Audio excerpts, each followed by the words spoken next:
everyone. I'm Allison. Thank you for joining me for Where I'm From 226 with Emmy. Um, uh, Feeling emotional today. So, what are you reading? I'm reading The Comfort of Crows by Margaret Wrinkle.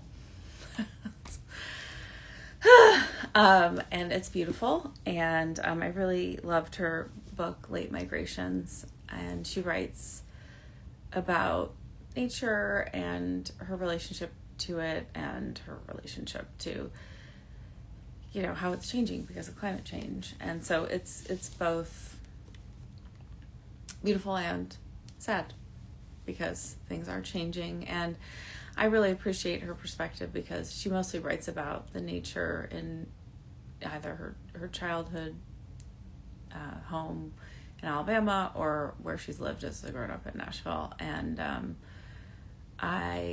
I've noticed during listening to all of these poems over the years, like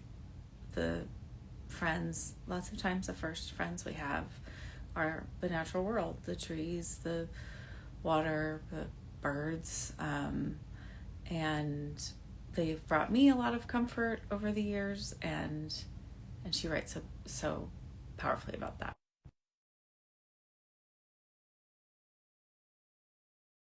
And late migrations. I'm trying to get you, Emmy. Hi. Hello. Hi. Can you hear me? I can. I can. Hopefully you can hear me. Can Hi. you hear me? Yes. Okay. Yes. All How good. are you? I Yeah. was just saying I'm very emotional, as I'm sure you are. It's such a emotional time to be alive. Yeah, for sure. I feel like I have these huge bags under my I know, eyes I that know, I know. I know. Yeah. hmm uh Yeah. yeah. I was just watching, just some horrific. I was like, okay, I gotta just like get my brain in the right space for this and take my attention off of that. Yeah. And I and feel I like it's always a sorry, go ahead. no, I'm just saying. I was talking about this beautiful book I'm reading, The Comfort of Mm, Crows, and words help me. I know lots of people aren't reading much, but they sure do help me. yeah, I 100% agree. Yeah, I was just gonna say it's always a conscious choice, I think, in the morning whether to start the day with the news or not these days because I know.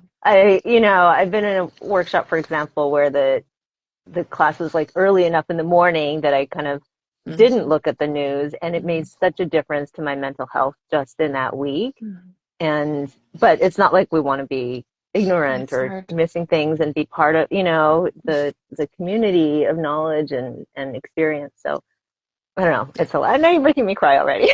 We haven't Yeah, even started. I mean, We that's why I started. started with I'm emotional because it's like I'll probably cry, and I agree. I mean, I don't imagine you or I are, and I don't think we're going to be ignorant. I don't think that's probably something we're going to do. So, yeah, but you can't be plugged in all the time. You also need to be present for the relationships in your family, and I do feel Yeah. like the people that we interact with in real life, like it's important that we can show up and we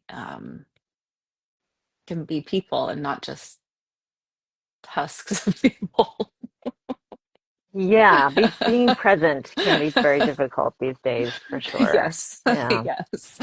Um, yeah, and that's why I'm great. I mean, I am so grateful for these poems and so sad that when I started it during the pandemic, it was because I was like, oh, this is something I can do. I'm feeling very powerless, and it's a way to connect with people. And then there was a moment where it felt like, oh, that's not as necessary in that way, and now it does again. And I'm sad. I'm sorry. That's the case, but mm, I do think it's important to celebrate the power of words, of us knowing our own stories, of sharing our stories, and to listening to the stories of others. So. yeah, for sure. Yeah. Thank you for inviting me. Yeah, I'm so excited. I was like, I don't know. I told Cody like, "Oh, who's joining me today?" And he was like, "Well, he didn't even know that you wrote memoir because he knows you as a TV Mm. producer." Um, and I was like, "Oh yeah, no, she does." He's like, "How does she do all that?" I don't know. Yes, that is a whole other memoir story. It's like I have no idea, but she does. Yeah, with a lot of support, I will say. Mm. Yeah, Well, support's important. yeah. So I'd love to hear your poem. So, It's yeah, beautiful. sure. Okay. And sorry, I don't really have a great place to put my phone, so I'm It's all gonna right. rest it for a moment, and Yeah. hopefully it doesn't And hope topple for the over in the best, right? middle of. Yeah, Yep. it might. Okay, where I'm from, inspired by George Ella Lyon. I am from hot water, from Kewpie and Tabasco sauce. I am from the tight weave of tatami mats, grassy, soft, smooth waves stretching in the sun. I am from the giant zelkova tree, ancient guardian of our town, who towered over our laundry deck, whispering with a million leaves as the wind flapped our shirts.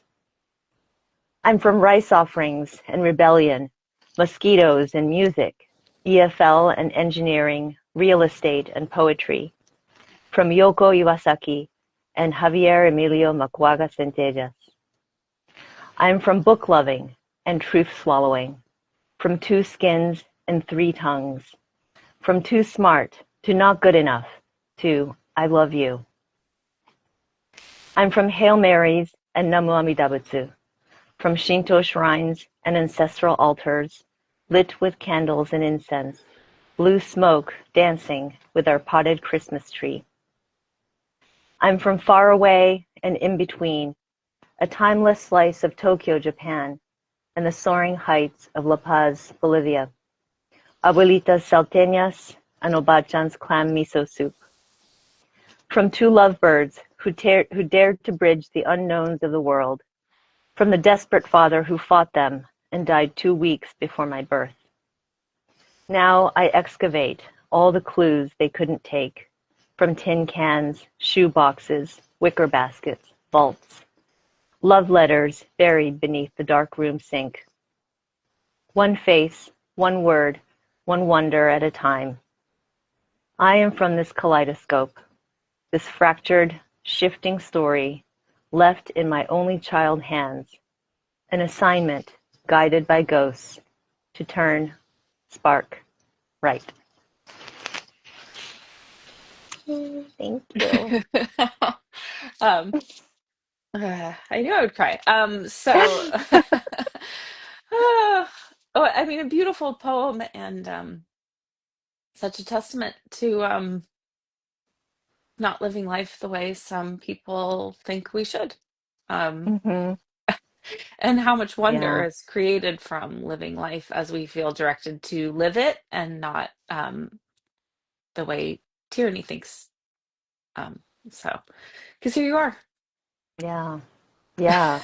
It was a really interesting process of, well, especially because I have been working on a memoir, Yeah, and yeah, having yeah, so many yeah. avenues of memory and history Hmm. and ancestry and where I belong, don't belong, like all Yeah, those questions I've been asking now for, 3, 4 years. So it was kind of a process of boiling it down and really making choices of, yeah, and I'm glad in a way, like it overall felt like a lot of happy stuff came up and stayed on this particular page, yeah. because it wasn't, there was a lot of other stuff that will Sure.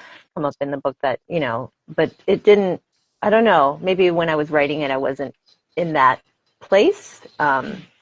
And so I'm grateful that, what I'm sharing here is kind of, yeah, that span. It was really, I realized somehow I was gravitating toward this feeling of really being from two places that Yeah, are so opposite. Like when you look at a globe, yeah, Japan and, yeah, and Bolivia are like literally on yeah, opposite ends of the world. yeah.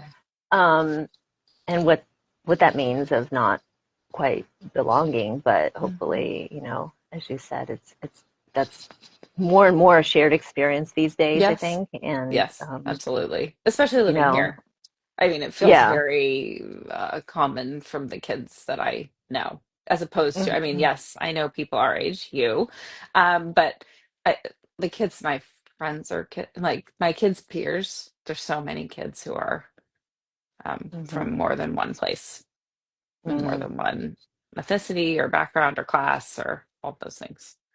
yeah. Um, And I think that actually it probably was more common in our age group, but it was just talked about less. There was less pride associated with it, where I feel like now people are more like, this is my background, this is where I'm from.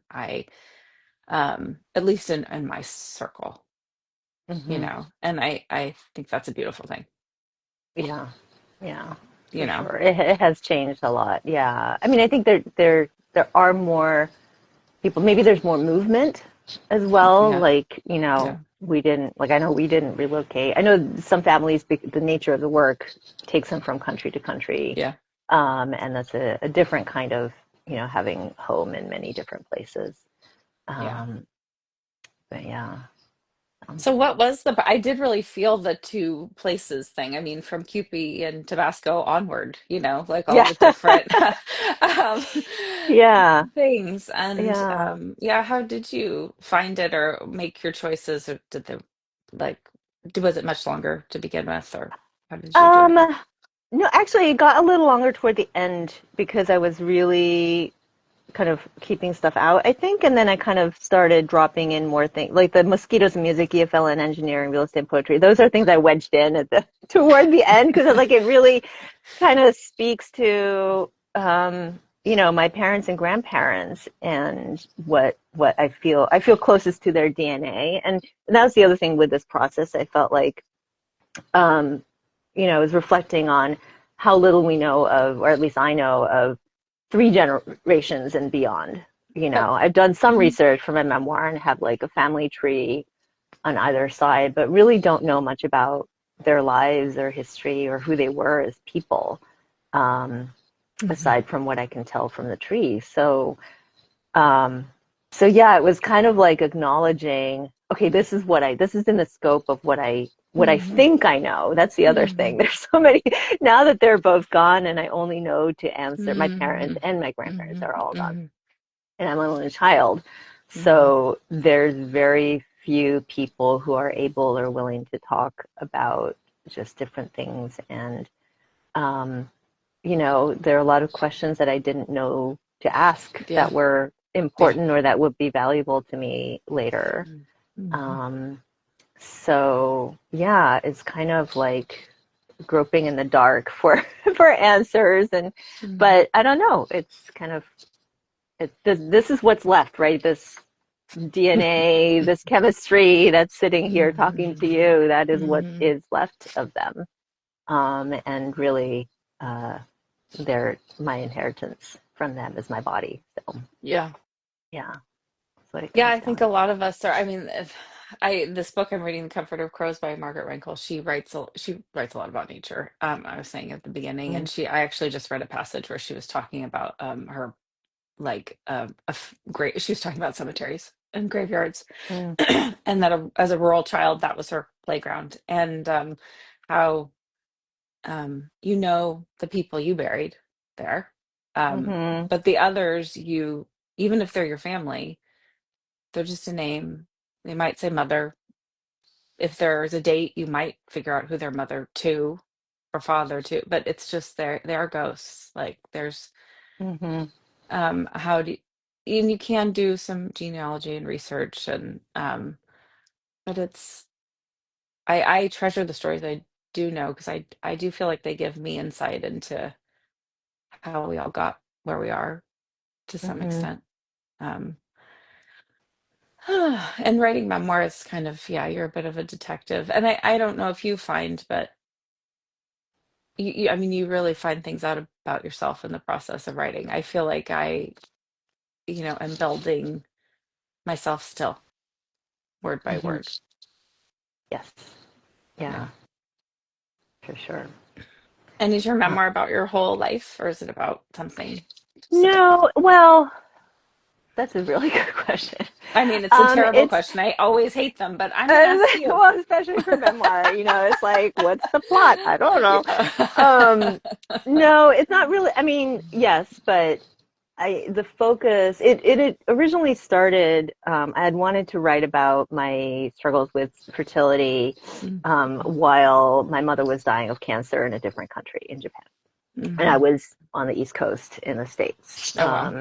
Hmm. So that, and then how I later down the line after she passed away, two very, very different births. One was a C-section and one was a natural home birth. And so I kind of wanted to write about that Hmm. really flip-flop Hmm. experience. Hmm. But then my father died, and then I was going through our whole house by myself, and I kind of insisted, like, I couldn't think of any other way other than to, like, literally go through every box and every drawer and every closet and every, and we'd been on the same plot of land in Japan for, we don't really know how long. It's probably like couple hundred years, or Oh if my not more. goodness. It's like Well, beyond my grandfather's. wow. Yeah. I had somebody like look into the land records, and they're like, well, as long as they've been records, you've been on Hmm. this plot of land. So, Hmm. um, so not that there were like five, six generations worth of stuff, but it was just like four generations worth of stuff Wow. in this house and storage locations, and Wow. um, And you had young children? so that I had young children. I that was the first time I spent well, what led up to it was when my father was ill, I was going back and forth between the Hmm. States and Japan. So that was probably like the longest times I'd been away from them. And then the the summer after that, I took time off of work too. And then after a gig ended, I went there for 2 months and just did as much as Yeah. I could of all Yeah. the, Yeah. the stuff that comes after a death. And then they joined me over the summer. And so 5 months, and I'm still not really done, but I got a lot I done. mean, It I was believe insane. it. It was really insane. So Because the that's so, things you accumulate, even just a person, it's a yeah, lot of, yeah. and especially if you were looking at it, like trying to digest it or Oh, take I it would go in. through like a drawer of spoons, and then that would be my energy for the day because like I Right, couldn't because you're get beyond grieving that. I'm too. grieving Yeah. for all of it. Yeah. And my dad Yeah. hadn't expected this. Like he went to the hospital for a checkup and they never came Oh, home. It was like that kind of thing. yeah. Yeah. So there was a lot to go through. But that process of discovering things and realize, like I found my dad's love letters to my mom when they were apart after Oh, graduate school. that's sweet. And I later found my grandfather's letters to my mom in the 3, 4 years that she was abroad. And then the whole, like, when things blew up after she met my dad and insisted on, wanted to be with him.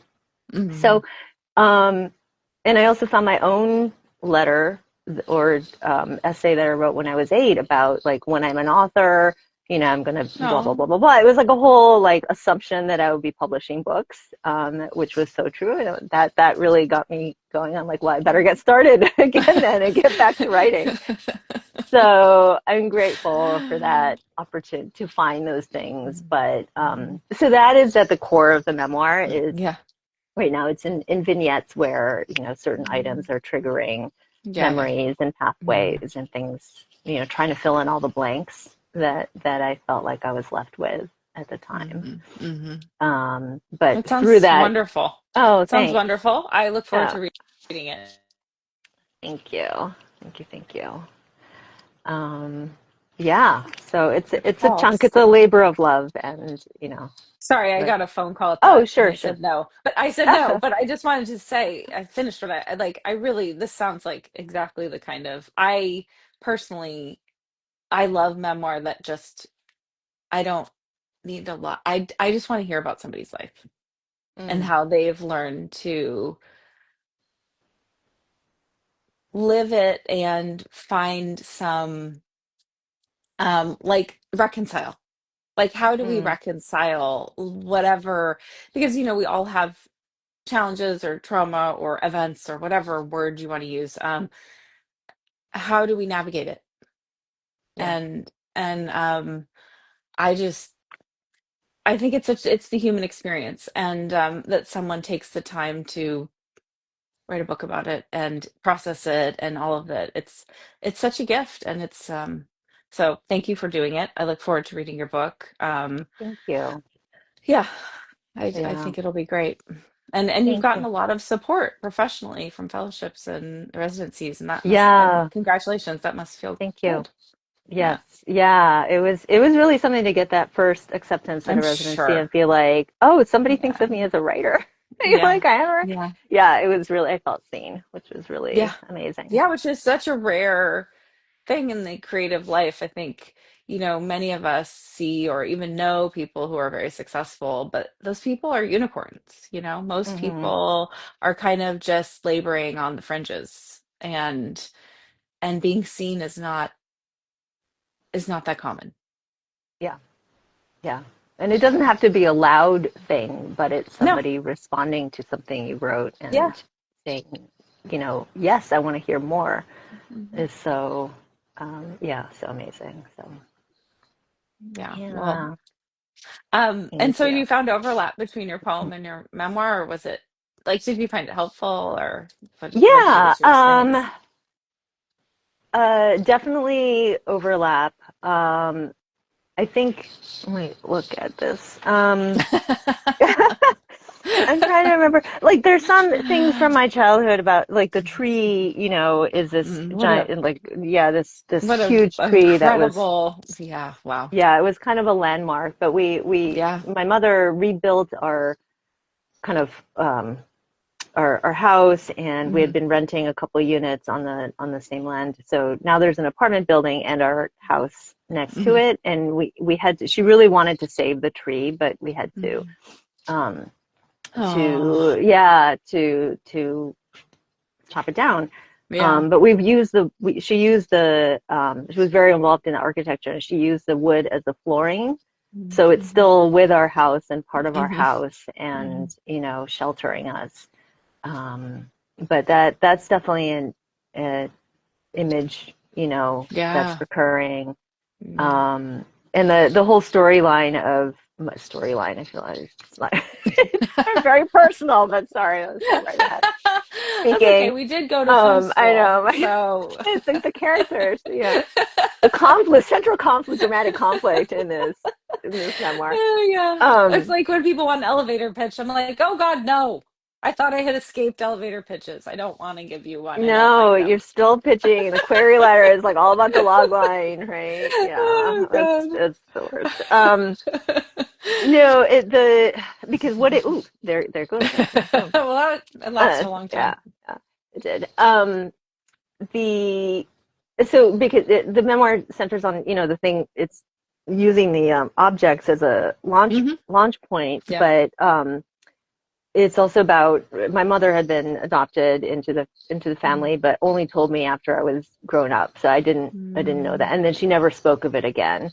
Yeah. And I think there were a lot of my father was a very taciturn man, very gentle, but held a lot in him, and so there was a lot I think that he had been through, and as a darker skinned man Yeah. in Japan, and when there Yeah. were very few foreigners still. Yes. I know I got some of that, but like he was really Right. obviously a foreigner. So, Right. um, but he didn't directly like speak of that to me. We never Hmm. spoke about our experiences, even though like there were people in the neighborhood who ignored us, relatives, Yeah. Yeah. for different reasons. But um, and I know there are things that I had never shared with them. So the story Hmm. also the book also is a lot of like what's left unsaid and why Hmm. and what do we do about it, you know. Hmm. Yeah. Yeah. Once the person that you wish you had spoken to is gone. Or maybe some things are better left unsaid. Well, and I will say So that in the case of my father, who died 17 years ago, I mean, there was no, we weren't going to have that conversation, yeah. no matter how long he lived. I mean, I tried a lot, Mm, and then I mm, stopped trying because it was too painful, to try yeah. and to be rejected. So I think sometimes, people say like time heals all wounds or time whatever, and it's just like, no, not really, not necessarily. So, Yeah. yeah. Um, but I think having things that are unsaid is a very real thing that most people deal Hmm. with. Yeah. Yeah. Um, So yeah, so I that was something to reflect more on as I was writing this. Mhm. Still those questions and unanswered things, Hmm. and you know, Hmm. that Well, and your frankly, I mother being mean, adopted, that's another layer of mystery or trying to figure that out. Like, yeah, you I've done know, a lot of investigating about, well, hmm there's more I could do, I suppose, but there's also, so my memoir also has a lot of speculative elements to it. Like literally I'm speculating and yeah, also I'm yeah, writing fiction, hmm like acknowledging and right, formatting it like right, fiction right, because I don't know, but this is from the pieces that I've been told. This is what I imagine and romanticizing and, yeah. all of those things. And none of it could be true. A lot of it could be close. I hmm don't know, but I don't know. Um, I'm still here and who I Well, and do am. you So, feel when you're writing things that certain things feel true? Like that it like resonates in you in a different way than if you just wrote some other speculative thing? Do you have that experience? um, I think so. You mean like writing truth, because kind of like Like writing what it's you feel is the speculative, truth? Yeah. yes, but it feels like it lands in you, like the truth. Yes. Or, I mean, it's just hard to differentiate, I think, between like what I wish were hmm true Yeah, versus, you yeah. know, um, what is actually hmm true. Yeah, those don't So, feel different. Lots of times, what's true is not what I wish was true. So it's like, oh, this, like, yeah. oh, and my mother is still alive, so I can't, there is somebody who I can say, Mm, hey, what about this, And I just have found writing to be such a powerful, like you were talking about excavating. Like it does mhm. lead to further revelation, I think. I think it can. Yeah. Yeah. I think what I found also, it in a way reveals more about who I am or what I'm experiencing now in a way, because it's always through the perspective of the now, right? Because I'm Sure. writing in the now. So, um, yeah, reaching into the past, this is really interesting exercise of really turning over the earth and just Mhm. getting really messy and earthy, but it's life, that's this kind of Yeah. like, I don't know. Um, yeah. Well, and I mean, you're not would you call yourself a documentarian or would you call yourself a TV producer or both? I would have to say producer. Yeah. Yeah, because I really haven't done feature doc. I've helped out, editing Yeah. and things like Yeah. that. But and I would love to work on more hmm long hmm form independent projects. But my career has been primarily in things for Discovery and TLC and Right. those. I mean, Yeah. but you've So been engaged in the act of telling the stories of, yeah, telling stories of you know, people. Yeah, and yeah. it's been Yeah. primarily yeah. It like follow what we call follow docs or like Yeah.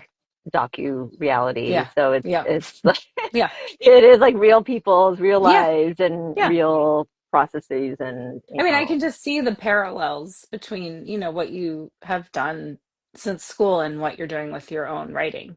But, this yeah, kind of uncovering a larger story and finding a way forward with that narrative. And, I'm sure that yeah. these like tools are very helpful in both areas. Yes, So, yeah, yeah. I've always felt like documentary and fiction because I did both at USC as well. That the skills really translate into one another. mhm, You learn from real people like where emotion comes from and what really resonates as true. mhm. Um, and but to shape hundreds of hours of footage, sometimes you need to rely on like Yeah. clarity and turning Yeah. points and like hmm engaging somebody with whether it's the visuals or timing or the hmm words or whatever. So yeah, there's a I'm lot of married to writing. someone who does something very similar, and so I have a great appreciation for, I think, people who make reality or docu-reality or whatever label, nonfiction. It's a real, you have to have a vision and you Mm, have to figure out how to tell the story. And like you say, it's hundreds of hours.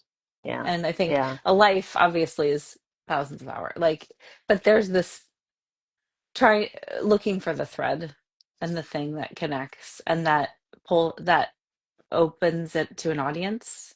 hmm Um, those are the same kinds of questions we ask ourselves as writers. You know, you can't just write everything. Yeah. Like Well, that's the and most boring book ever. Oh, and then I did this. And I mean, yeah. I know there are diarists who do have done that and have like, 20 books and everything. Yes, that is something. It's not something I read, but it Hmm. is something that Hmm. exists. But most of us are trying to distill it to a narrative that people can engage with Yeah. and take something Yeah. away from. Yeah. Yeah, there's so much writing involved. It's always been a whole thing with like why Mm-hmm. unscripted is not like Mm-hmm. part of the Writers Absolutely. Guild because Yeah. there's so much. Yeah. You would call them story producers, Yeah. um, we're crafting, we're looking at Mm-hmm. theme, and Yeah. like it's very clear when you edit something that is narratively inconsistent emotionally Right. or Right. just factually, or it just is so instantly clear. And so yeah, there's I just definitely find been similarities storytelling for too. Yeah, where it's yeah. like too with nonfiction, with and with memoir. I think when it's done well, people are Mm, like, "Oh, so you just like did your journal?" Or yeah. you just, you just like recorded what was happening. It's like, "Oh my God," like no.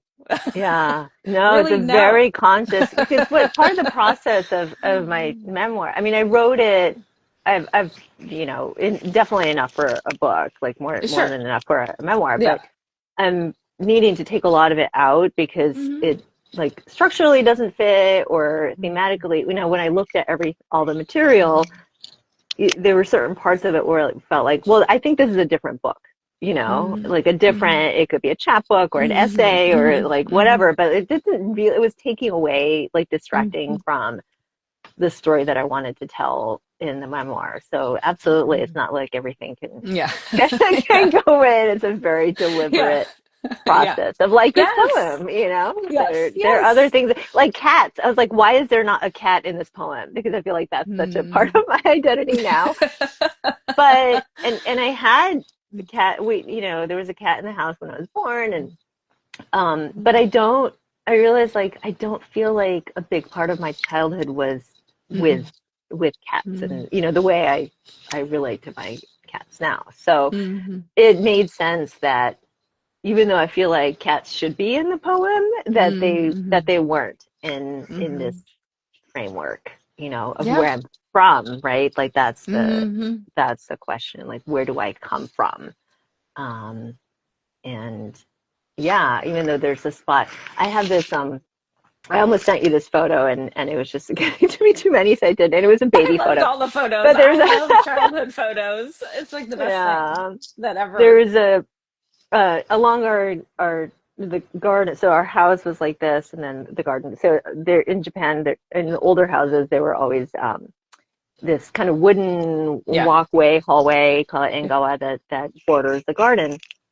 And it was the sunniest spot in our house, and that's where I love to read, um, and where the cat would be and everything. But I found this photo when I was going through all this stuff of me as a baby. They had put me on a little, floor cushions, zabuton thing, and you can't see my face because I'm looking toward the garden, but it's a kind of same spot of sunlight, and so it just, and I'm just looking out into the world and the garden, and the sun's backlighting me, and Hmm. it's just this really sweet moment that I felt like was kind of captures like where I'm from, Hmm. in that house, in that spot of sun, and um, yeah. So no, this was really, it was lovely to kind of, yeah, reflect. And as I was reading it too, I was picturing all these things, like the tatami Hmm. mats in the Yeah. house, and the tree, and the laundry deck that we used to have on the second floor, and all of those things in our altar. So Hmm.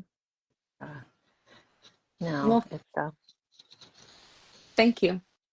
I'm thank so you. glad that you were able to join me and share your poem. And I like thinking about I think it's a worthwhile question, what you left out that feels like it would be a part of your story but didn't make it. Like, I think that's Hmm. interesting because it can't all make it. Like, we're too complex. So, um, Yeah, cats. yeah. Um, But more, and yeah, cats for sure. And even more about books. And, I had yeah. hip dysplasia when I was born. So, I was in leg braces for a couple of years. And, but I don't know. It didn't, not that I don't want to include those things. It just, Yeah. we have more poems to come, I guess. That's right. I mean, I try to write one a year for my birthday, and my Mm. birthday is coming up, and I was thinking about, oh, Oh, what am great. I gonna, because Georgella does like so many, like she has so many of these poems, and Mm. that gave me the idea that it's a way to sort of reflect and to explore different things. Like I was like, oh, maybe I want to do like my family now, because Yeah. in a lot of ways that's where I feel like I'm from is, my partner and my Mhm. children and um Yeah. I think oh, I was just thinking like I should try to, yes, there are other, versions of this poem about my childhood, but the answer, we're always asked like, oh, where are you from? Right? Especially when you're mhm, traveling. And it's always this mhm, complicated answer of I flew in mhm. from LA, but I'm originally from Tokyo. My dad's Bolivian, and it's a long thing. But it would be nice to write a where I'm from poem that's LA, Mm. and reflecting on all the things in my family now. That sounds really Mhm. lovely. Yeah, So well, that might be sweet. I need some sweetness. I yeah, think we all need some sweetness. So I yeah, was like, oh, maybe that's the thing to do. But I yeah. thank you. No, we This was do. such a pleasure. Thank I you. mean, Yeah, you too. yeah. Okay. Uh, Bye. Happy early birthday. Oh, thank you. Okay, bye. Bye.